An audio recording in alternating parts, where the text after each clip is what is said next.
Hi, everyone. Carmen Disco here, and welcome to the Launch Network. We got an awesome show today on Made in USA, one of my favorite shows. I wish I had some cool sound in the background, but to help with that, I have my favorite Made in USA host, Mr. Chris Guerrero. What's happening, Chris? Carmine, let me help you. USA, USA. I'm doing good. How about you? I'm doing good, man. So much stuff happening. We got a lot of cool things going on. I know you're all over the place, man. You're all over media. Got a lot of cool projects going. And you were telling me earlier that you finally got some product into some of the big retailer stores that you were having problems with. Yeah, we've been working hard, really hard on Menards of actually physically getting it in the store, and that's happened now. I signed the vendor agreement. That's done. I'm waiting for the PO. Home Depot is now up and running. Walmart, we're in Walmart, and we're going to be looking at Target now. So I'm continuing to build the stepping stone. That's on one product only, and then on some other ones like the Tidy Hook, that is now heading into Walmart stores as well. But like everyone knows, it's not an easy task. And one of our guests today, Ryford Esterez, who has the Selfcut System, can't wait to talk to him about it and his journey. But he's finding the same thing, right? Like, it's not an easy task. I don't want anyone to ever believe it is. We got lucky on the Super Potty Trainer in that we had a 2-week window. I've talked about that on multiple occasions. We had to really come up with graphics, label, the plastic, the resin, right? The display case, the packaging, mold the product, fulfill it all in 2 weeks, and we did it. But that doesn't happen. Yeah. That's a rare occasion. Yeah, it's amazing. And to me, you same with me. I'm not very patient, and you, to me, don't seem like a very patient person. But do you find yourself learning that with dealing with a lot of the processes to get a product in, it takes time? Because I don't know about you, but I get a lot of inventors, and there's nothing wrong with these guys. They just don't realize that this stuff takes time. Do you find yourself having to learn patience? Yeah, absolutely. It's funny. Brandy made a comment to me one day.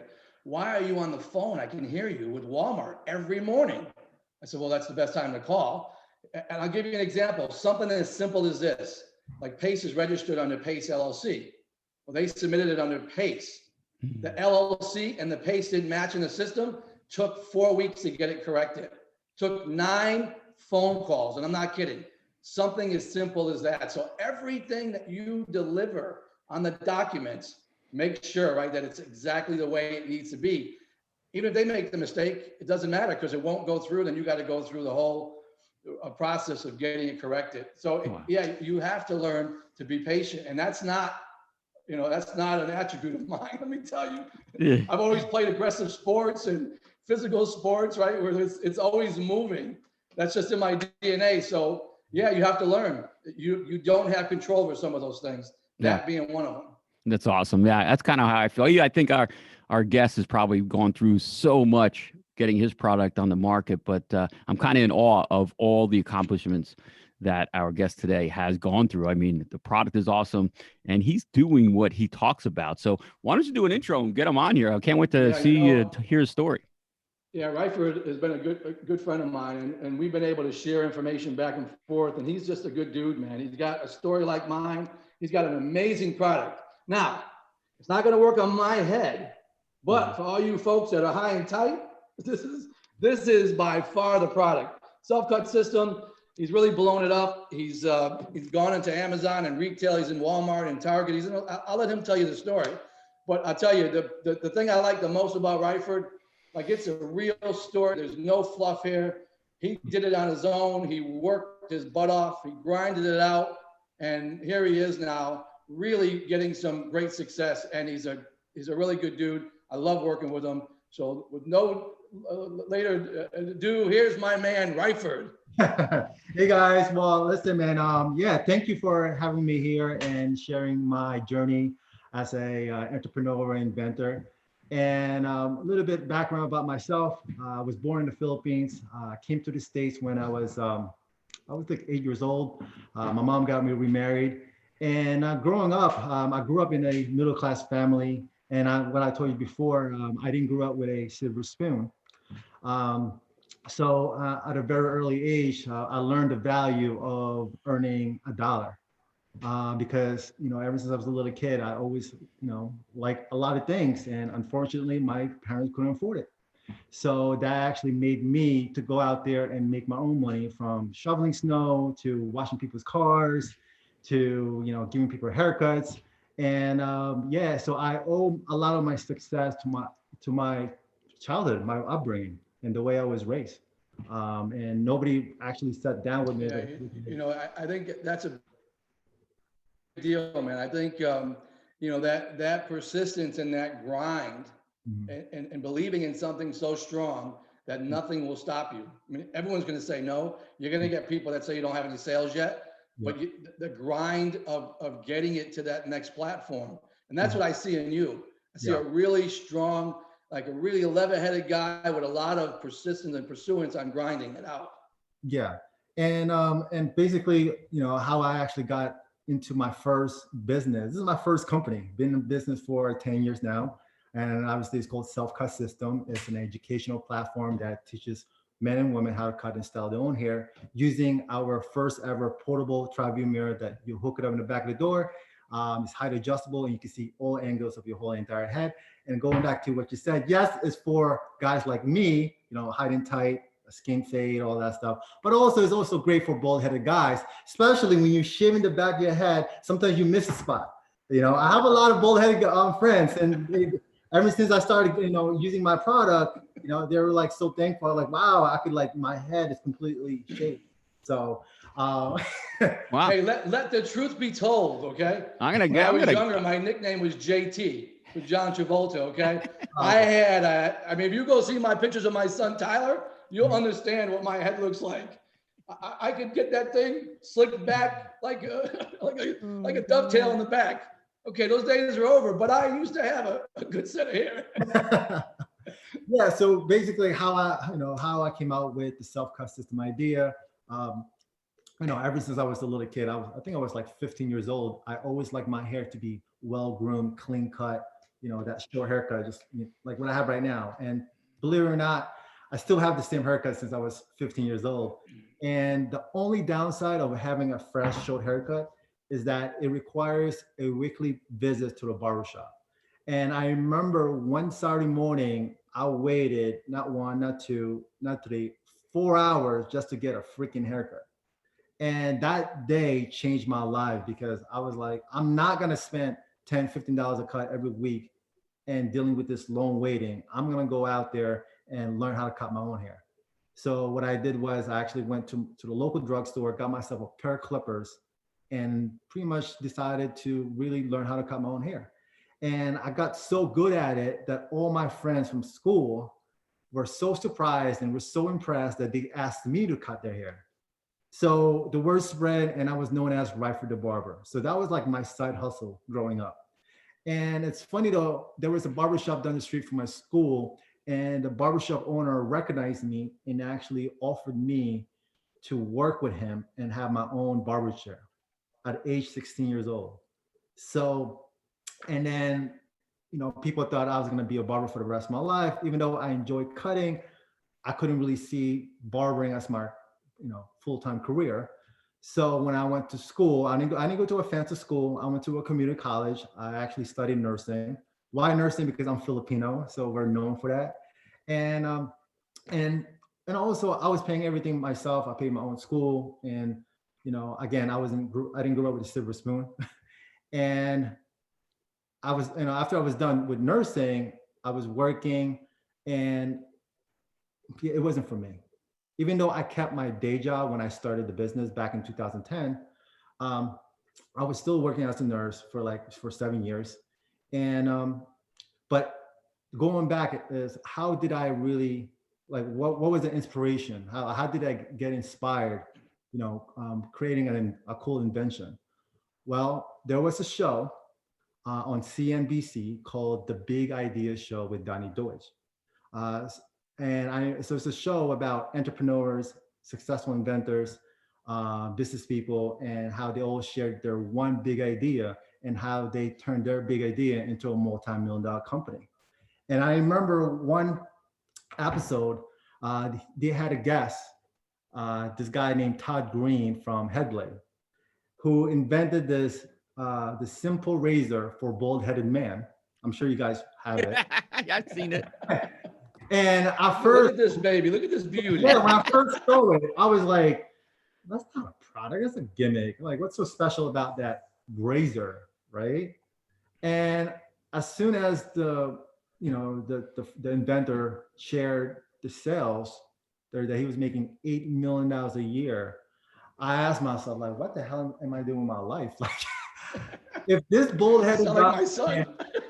can create a simple product and make $8 million a year, I'm like, I'm sorry, but I'm coming with my own invention, my own big idea. And it all starts when people ask me, okay, like, what other things can I think of? Well, you start from what you know. I know how to cut my own hair. I know how to cut other people's hair. So I'm very familiar with the market. So I was like, okay, well, the reason why guys don't cut their own hair is two things. One is they don't have the tools, right? Mm.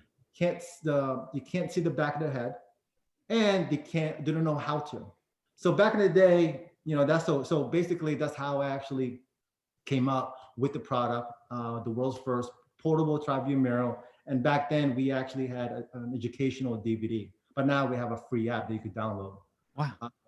And then, yeah, and I've been in business for 10 years now. We're in Walmart, QVC, killing Amazon. We have excellent reviews on Amazon. We have over 1,000 reviews, 4.4, 4.5 out of 5 stars. Yeah. We got the military contract. We're with AFIS, the Army Exchange. We're in Target, we're in Sam's Club.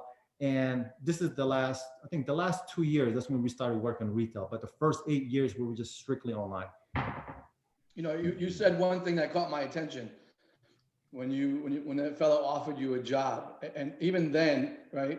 You were young, but you were building a brand, right? Not even realizing you just did something you loved, Yeah. but you were building a brand. I mean, I can recall making a decision.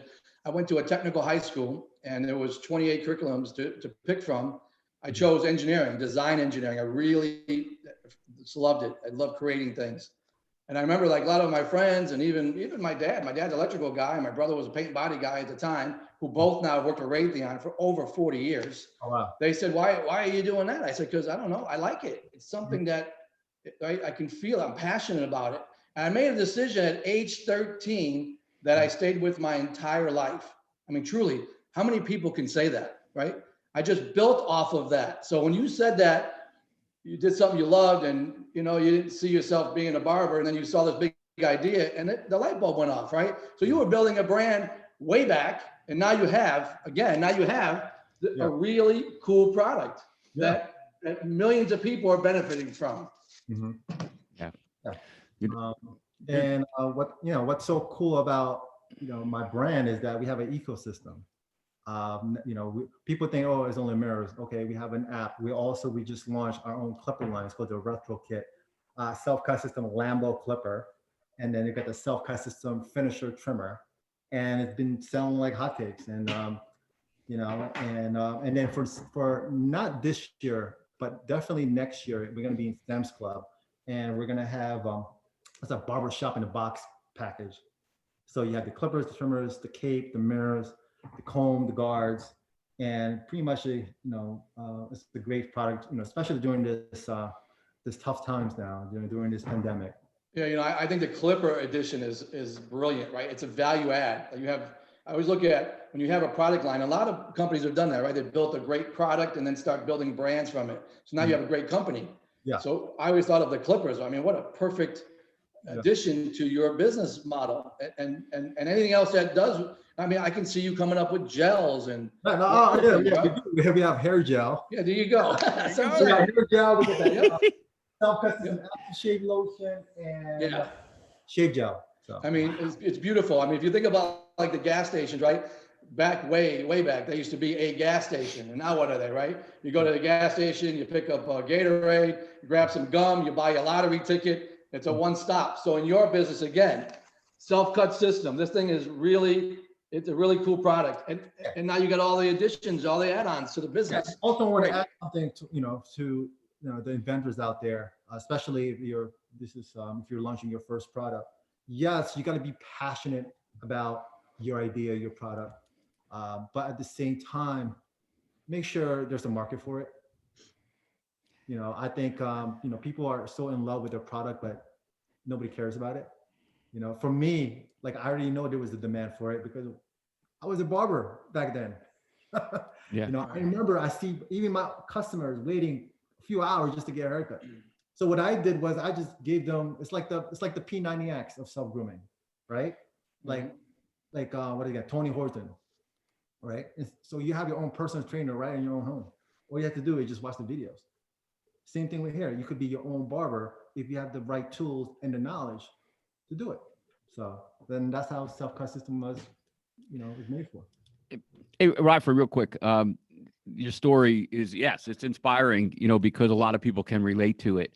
The one thing I loved that you talked about was you didn't depend on anyone else. And not all inventors, but I do get some inventors that really they have an idea, but they want everyone else to do all the work. And a lot of times that doesn't succeed. And then they'll blame it on the product, or they'll blame it on the people that did it. But I loved how you said, I'm going to do this. All your wording was that you did it. You were responsible. You went out and did the hard work. You did the foot traffic, everything.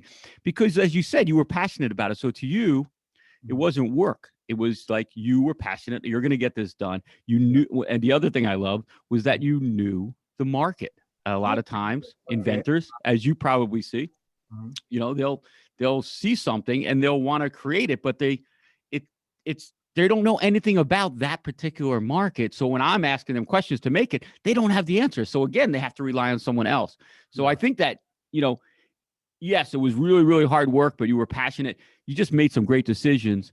Can you give any examples, some of our listeners, about some missteps early on that you overcame? The missteps. It doesn't seem like there was too many because you knew the market so well. Like I said before, I think I owe a lot of my success to my upbringing. Knocking on people's door, hey, can I shovel your driveway, washing people's car. I was developing skill sets, and I applied the skill set that I've learned, at an early age, and applied to my adulthood. From persuasive, being, to persuade, to sell, to manage your finances, to market, like those are the things that I didn't know I was learning, because I feel like, okay, well, if I don't do these things, I don't eat. If I don't do these things, I don't. That'll help you. I thank so much to my parents, even though, yes, they're amazing, but financially, like, that was all me. That's awesome. I think about what you said about, shoveling snow and stuff. I had a paper route at age 13. That was the largest one in Waterbury, Connecticut. Waterbury is a pretty big town. I had the largest one. I had 130 customers, and it was a grind. I ran track. I was third in the state. I was playing hoop. I had to do my paper route. I had to, go collecting.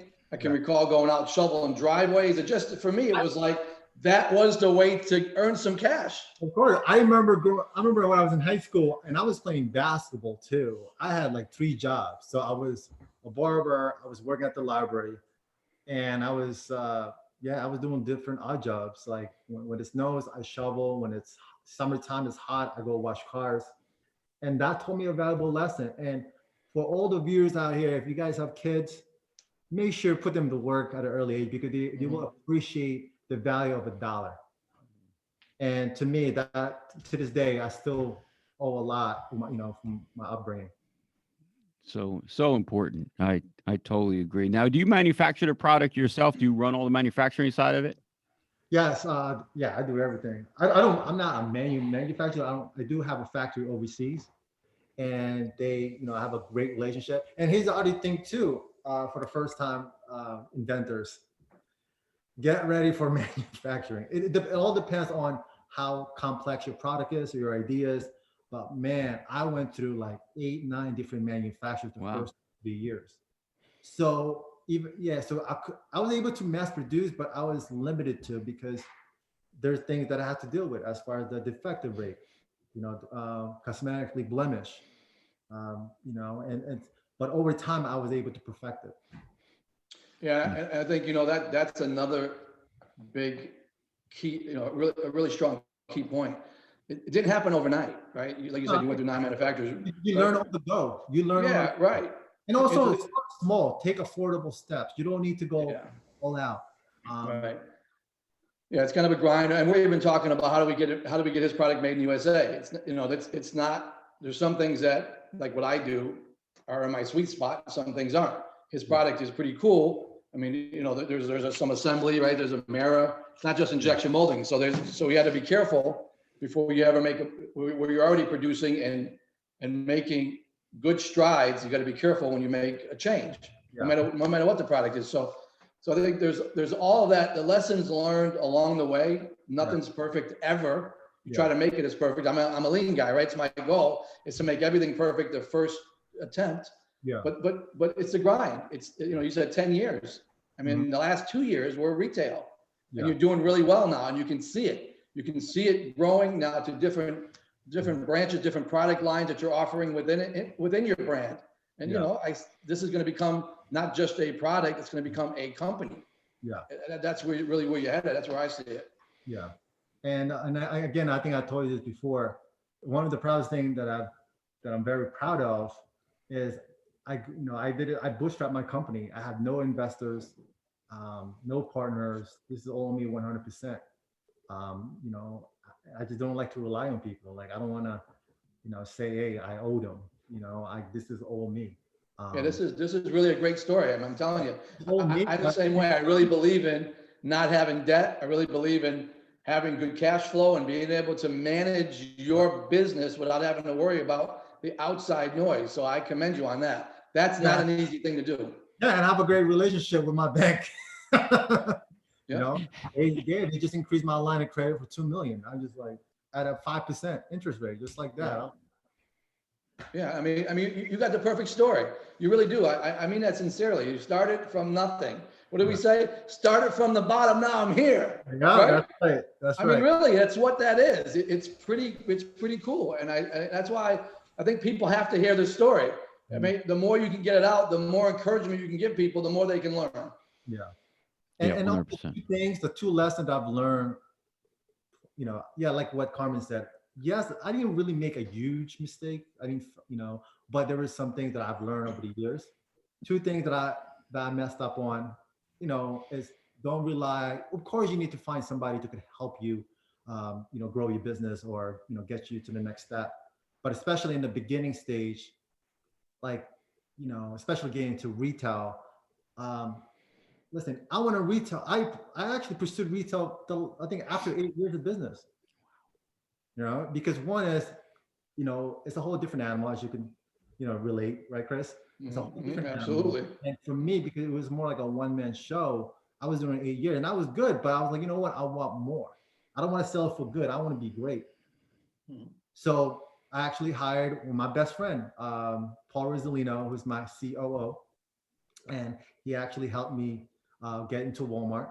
And again, that's a whole different story. But you need to have the right team. And for me, because I was like, I think my second or third year in business, yes, I actually hired a sales rep to represent me and help me get my product in retail stores.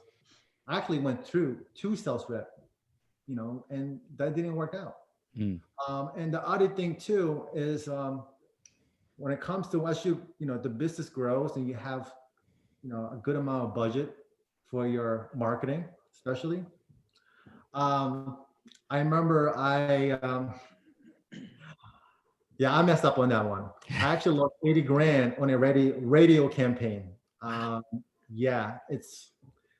80 grand. That's like 4 months. I got excited because the radio station I was working with, it was like the biggest hip hop radio station in New York with Hot 97. I don't know if you guys are familiar with that. I know who you're talking about. I do, yeah. And I'm from Waterbury, don't forget. So I know. Listen, and also be very selective who your mentor is or who you listen to.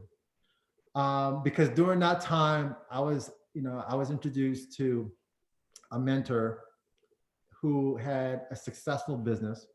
I don't want to say the name, sold the company for 100 mil and, went public, but his main advertising source or channel was radio. So that was my mentor. But the problem was, it's a whole different generation, different time. Mhm. It was, his company was very big early 90s, and we're talking about 2015 here. So what I did was I listened to him without questioning. I'm like, wait a minute, this is not right. Like, what's my ROI on that? What is my return on investment? And two, I got excited. I'm like, wow, I'm partnering up with, the biggest hip hop radio station, and they're gonna interview me. So I was sold. I was like, man, I feel like a rapper right now, and promoting my album. But it's one of the lessons I learned is like, don't get too emotional. And I got emotional, and at the same time, I had a mentor who sold his company. Yeah, that's his own success. Everybody have their own blueprint to success, different roadmap. So, again, be very selective on, or just question. You got to question things. Yeah. I did went and just I follow. can relate to that. I can relate to that so hard because I think you can spend a lot of money really quick, as seen on TV, all the Facebook ads, the videos, the campaigns. I mean, you really need to look at what is the return. And there's some people you talk to and they say, well, don't expect any return. It's just continue to get your name out. Yeah. Well, maybe that's not the right avenue, right? It is dependent on product, and it is a different time. And I'm glad to hear you say that, because I mean, I've been there, I've done that. I think, all of us have made mistakes along the way, and you learn, and sometimes it's costly, but you know what really does work now, what doesn't work, and you can get that on the back end. But you made a key point. I'm a big advocate of trust, right? I got to really build a relationship. Even when I was in the corporate America, right, in the corporate world, that's the first thing I did as a CEO. Yeah. I wanted people to know who I was. I had kids just like they do. I'm no different. I might have a different skill set, but at the end of the day, I got to trust you. You got to trust me. You got to believe what I'm saying. And I promise to take you to that next level. Yeah. And that has worked for me, I mean, extremely well. So much that I've got friends and people that followed me all over the world with the corporate America jobs, and they're still in touch with me, 20, 25 years later. So really good point there. Yeah. Radford. Really good point. You can listen to what people are telling you, especially your mentor, but at the same time, at the end of the day, it's your decision. I remember one time there was, now I don't want to bring this up because he might be listening. I know, I don't want to bring that up. I have so much love and respect for that person, but I don't want to bring that up. But the main point is you have to learn how to think for yourself. Yeah. And for me, I'm just like, especially, I'm like, what is my ROI on that? And you have to test every advertising channel at a small budget, at a small scale. Don't do what I did. I just like, oh my, I got hyped up. I was like, all right, here's 80K, which by the way, like, because my business, I had the money for it, so it didn't really hurt my business. But I was just like, man, I could have used that somewhere else.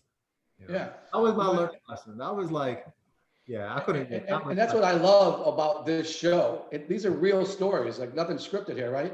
It's real facts. I mean, I think the first time I met Radford, I think you sent me a Facebook gram or something, like where we just started talking and then picked up the phone, and I can instantly relate to him. Like instantly, I felt the connection.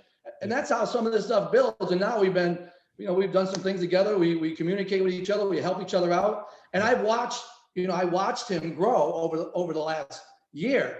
And it's some real stuff. It's not, I mean, he's really becoming a player, like a successful inventor with a really good product that's got a lot of sales.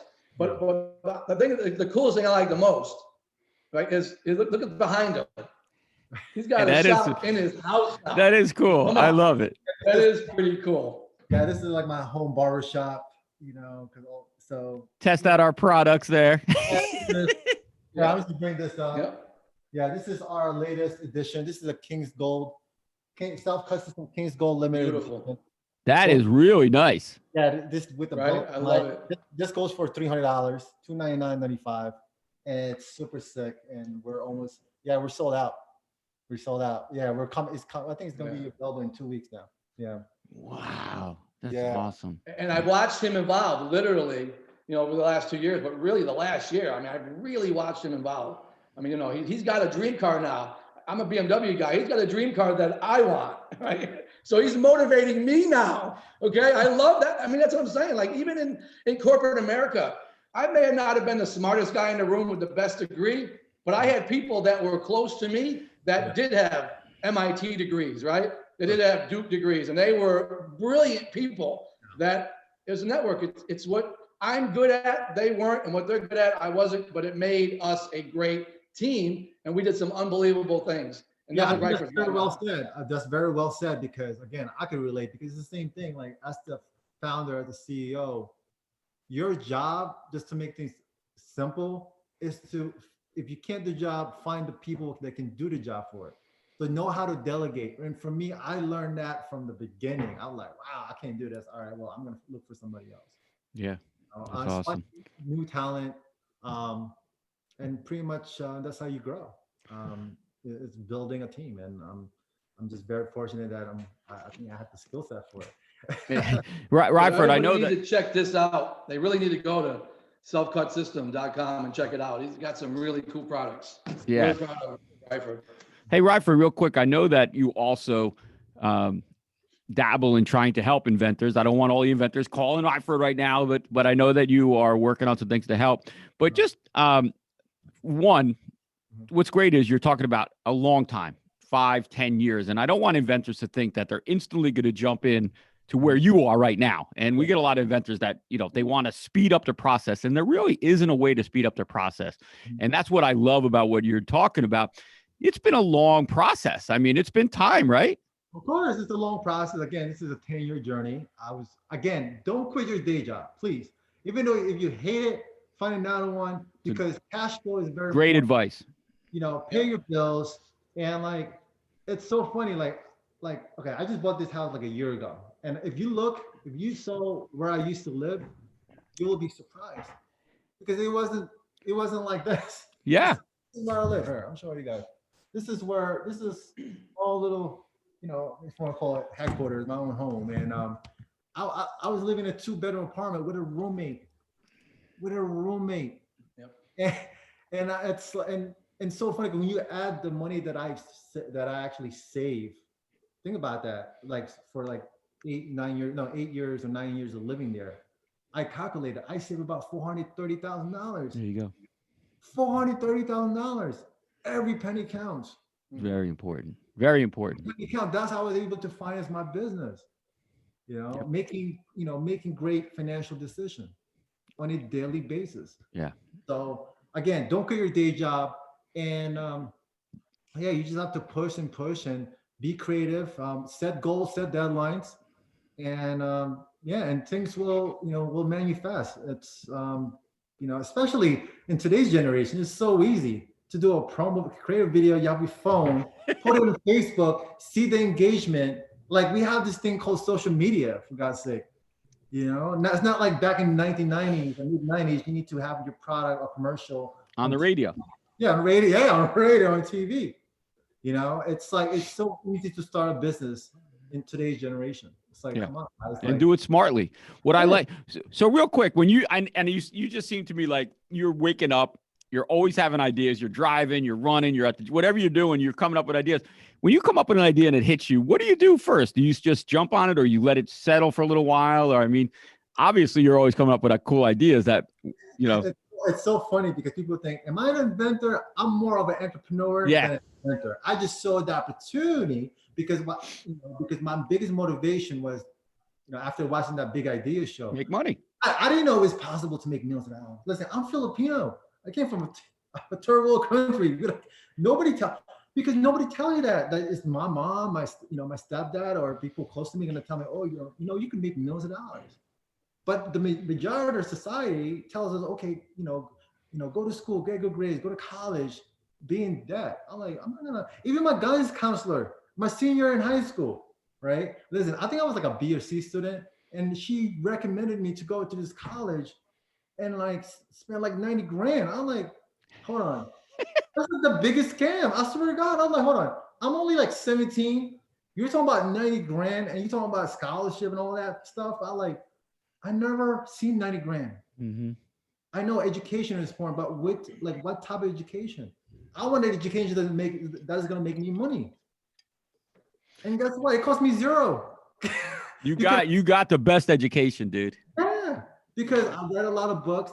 I read a lot of successful entrepreneurs, business owners, companies, big companies, And just like, I like what they said, like, formal education gets you what? Is that I think gets you pays your bills, but like, self education gives you freedom. And Mhm. it's true. It's true. 1,000,000%. No, Well, one I tell one you, million man, percent. like this is what this show's all about. This is an American dream right here. I mean, honestly, like starting from the bottom and really having some great success. And honestly, I really appreciate you coming on the show today. I think this is great for every entrepreneur slash inventor who has an idea Mhm. to understand that it's not something that's quick to have, and it needs to take some time and persistence and grind it out on a daily basis. And you're living proof of it. So I really, really appreciate it, Ryford. I love hearing the story. Thank you for having me here and having me share my story with your audience.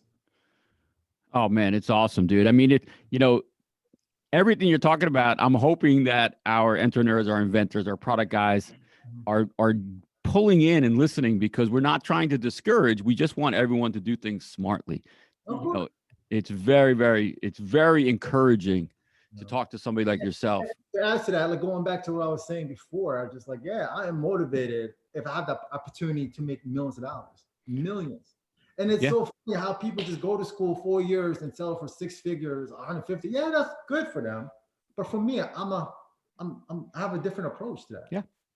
Yeah. I have a different approach. What there's okay, with the average salary here in America is like what, 55? Is it 45, 45, 50K around there, right? The average salary, right? This is 45, 55, where millions of dollars. Like, why are you Anywhere in gonna between. work? You're gonna work hard anyway. Why not work hard to get millions of dollars? Yeah, Well, think about that. I'm like, that's a true story. Yeah, no, man. my millions of dollars. Yep. Because when I was working for as a nurse, like I hated it. I hated it. I freaking hate it. Like every time I go in, I put a smile on my face and I have this like sick feeling in my stomach. Mm. And I was getting paid like 60, 70K. Yeah. But You you know? had the idea. You knew where you were going. Yeah, I know where I was going. I know cash flow is very important. I Yes, know it cash flow is. is very important. It And, is. It really is. and it's so funny. Yeah. Cash flow is very important. You got to pay your bills. No doubt about it. What another thing that I like about what you're talking about, and Chris and I talk about this, is there's nothing wrong with talking about wanting to make money. There's nothing wrong with that. A lot of people think it's taboo, and No. there's nothing wrong with that. You if that's your driver, then that's awesome. Yeah, yeah.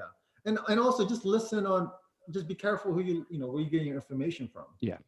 Listen, if your parents, because you're conditioned to listen to your parents. If I listen to my mom, listen, I love my mom. My mom is amazing. If I listen to my mom, I'm poor. I'll be poor right now. Yeah. I'm serious. Yeah. I'm poor right now. Yeah, they're parents are risk adverse. That's they, like you said, and there's nothing wrong, but like you made up your own mind, which was good. Yeah, you got to think for yourself. Question everything. One Like, 1,000,000%. like I just recently bought a multi-family house, my third property. I told my mom, I said, Mom, I bought a property. You know what she said? Why? That's too much. I'm like, Mom, don't worry about it. Yeah, I know the feeling, man. Yeah. I didn't even tell I started my business in my mom's basement. She didn't know what was going on. Mm-hmm. Right. And then after a year, and then when I moved out, then she found out about my business 3 years later. She saw me in this local business magazine. And the reason why I didn't tell my mom, because I don't want that negative energy. Yeah. I don't want to be discouraged. I got a lot of things to worry about. That's the last thing I want to deal with is my mom like, oh my God, it's a scam. I'm like, Mm-hmm. like one of those things. And I just So you say mama knows best, but not in this case. No, it's true though. It's Yeah, true. no, I know. Yeah. Yeah. I mean, she loves you, right? She doesn't want you to get hurt. Yeah. Just trying to protect you, right? Yeah. To this day, she still asks me, have you renewed your nursing license? I'm like, Hey, don't kid yourself. My dad, still to this day, says you were an executive at BMW and you walked away from it. That's right. I'm like, okay, Dad, like you need to chill out. You know how much money you be making? I said, well, let me show you how much money I do make. Maybe that might change, right? But it's the mindset. It's not all about money either. It's about happiness. It's about doing what you want. It's Right? true. Like I'm healthier now. Like Yeah. you know, when people say money is not everything, I'm like they're lying. Yep. They're lying. Because they don't have money. Yeah. They don't have money. Like they don't have money. You know, well, money gives me life. Money gives you opportunities to help more, to help your family and friends, to help out your community. You know, and I'm not ashamed of it. I'm not. You shouldn't be. I think it's great. You've done it yourself. No one handed it to you. You worked hard. You did it. Boy, that's a key point. I always say that I've not taken a dime from anybody, and that's what I can say for Ryford. I mean, that's when you do that and nothing is handed to you. That goes all the way back to ground level, working, washing cars, cutting hairs, shoveling snow. It's a foundation that was built early on. Yeah, which that to me that was my biggest blessing. Because growing up, I was very, very resentful of my parents. Like, man, like they paid for my sister's college education, got the first car. I didn't get it. I got zero. So and just to realizing it, like just to reflect, I was like, you know what? I'm very thankful that my parents didn't spoil me. Very cool. All right, guys, we are going to close up the show. This has been awesome. Ryford, I'd love to have you back on, man. This has been such a great, we're going to get a lot of people sending questions and stuff. We'll send them over to you. It's been really cool. Chris, real quick, do you have any new products going into stores or anything people should be looking for? I'm working on, so the Tidy Hook Auto is going in, the Super Potty Trainer, multiple ones. I'm working on a tick remover now. It's that season, right? When ticks are coming up. We've got this pretty cool injection molded tick remover, and I'm in the final stages of releasing that and getting that into retail. So you'll be seeing that pretty soon. That's awesome. That's awesome. Yes. You know what you could do is you could make little small ones, and Ryford could put them in the boxes that he ships with. That'll be pretty good. There you go. With the mirror. See, they used the mirror and they could spot a tick. Well, I like the way you think. Hey, and one last thing I did want to close out on is that, congratulate you, right? You're now the Inventors, United Inventors Association. I've been put on the board officially. So I congratulate you. Warren's done a really great job with that and a lot of free information. It's a great site to go to. If you're not sure where to start, that certainly is a good place to get started. A lot of heavy hitters on the board and really good information for free. Yeah. Thanks, Chris. And congratulations to yourself. And we're going to turn the UIA into a hub for inventors. It's already, like you said, Warren and the rest of the crew did an awesome job setting that foundation. They're handing us the reins. We're going to really blow it up. We're going to be using and talking to people like Ryford, getting some real good education information to those inventors out there. And I appreciate it, man. It's been a lot of fun, and we're just going to make it better. Absolutely. And Ryford, once again, man, I appreciate you and thanks for coming on. Your story is great. It inspires me to continue to get better. I agree 100%. Yeah. All right, everyone. Well, thank you for listening to Made in America with Mr. Christopher Guerrero. We thank Ryford for coming on. Check out his products at selfcutsystems.com. If you have any questions, anything, send him a note, send him a question. It'd be awesome. If you would like to, please go on out to Google Play or iTunes. Leave us a rating, a review would be awesome. And subscribe to our show. We'd love to hear from you. For myself, Carmen Danisco, for Christopher Guerrero, we thank you for listening. We will catch you next time on Made in America. You all take care.